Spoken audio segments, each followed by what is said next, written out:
8ই মে থেকে 5ই জুন পর্যন্ত 4 ধাপে 6ষ্ঠ উপজেলা পরিষদ নির্বাচন করার সিদ্ধান্ত নিয়েছেন ইসি। আগামী 8ই মে প্রথম ধাপে দেশের 52টি উপজেলায় ভোট গ্রহণ করা হবে।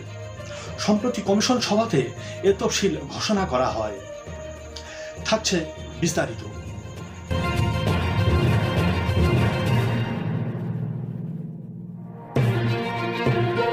বছর জুড়ে নির্বাচন, সে ধারাবাহিকতায় এবার উপজেলা পরিষদের তফসিল ঘোষণা করল ইসি।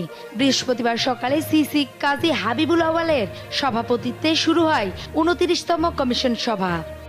সভা শেষে ইসির অতিরিক্ত সচিব অশোক কুমার দেবনাথ জানান, ঘোষিত তফসিল অনুযায়ী প্রথম ধাপে মনোনয়নপত্র জমার শেষ সময় 15 এপ্রিল, যাচাই বাছাই 17 এপ্রিল, প্রত্যাহারের শেষ সময় 22 এপ্রিল আর ভোট হবে 8ই মে।